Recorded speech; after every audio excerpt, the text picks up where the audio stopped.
ठीक। वहाँ से क्यों गाएंगे आप? फिर हम चले जाएंगे, हम भी वहीं आके बैठ के फिर गाएंगे। ना ना आइए तब।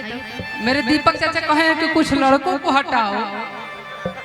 अभी सभी लोग बैठे हैं, गार्जियन बैठे हैं, और तू लगलू है सैड सॉन्ग गावे। मुझे बोला गया तो मैं गा रही। कौन तहर दिल टूटल बा?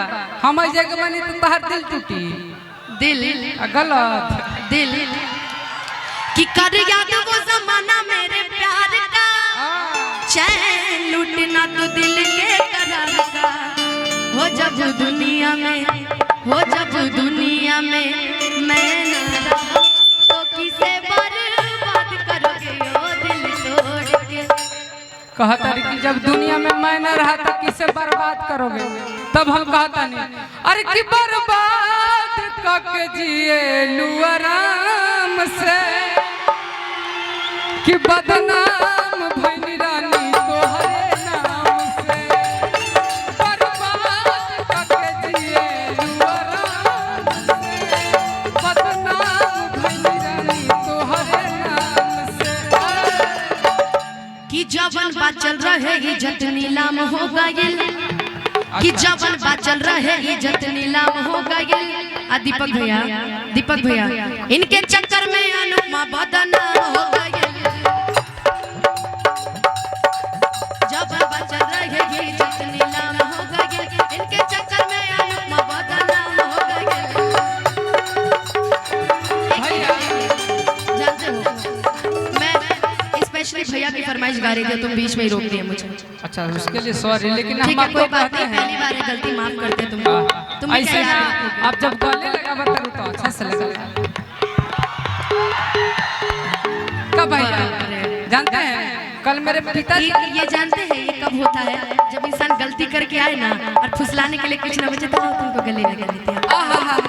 कि दिल गलती कर बैठा है, कि गलती कर बैठा है दिल काहे कि तोर भुलाए खातिर गम, कि दारू पी ले।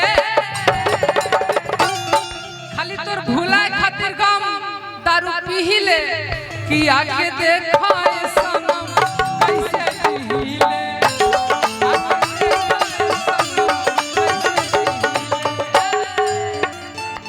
तोर भुलाए खातिर गम काहे जानता नहीं जे दारू पिएला दुनिया के सबसे महान आदमी बा। धन कहो नीतीश चाचा बा सब बंद कर देले बा। दुनिया के सबसे महान बा, ओकर घर में कबो चोरी ना होखेला। काहे समूचे धन बेच के उ पी जाला तो चोरी का हो। आ दूसरा ओकरा कबो कुकुर ना काटे, ये चलते ना काटे कि वो इतना टेढ़ चलेला कि कुकुर के पता बा कि कखनी हमर मुंह पर लात धर दी, एह चलते कुकुर ना काटेला। आ तीसरा उ कबो बिछौना बेड पर ना मरेला, उ जब मरी है तो कहूँ ट्रक से भिड़ के ना तो नाली में गिर के मरेला। ये चलते तहर प्यार में पागल। झूठ इतना झूठ बोलता है ना ये लड़का। छोड़िए अभी आप लोग से कभी फुर्सत में बताएंगे, लेकिन इनके लिए 2 लाइनें कहकर हम फिर मंच देंगे। अभी बताएं।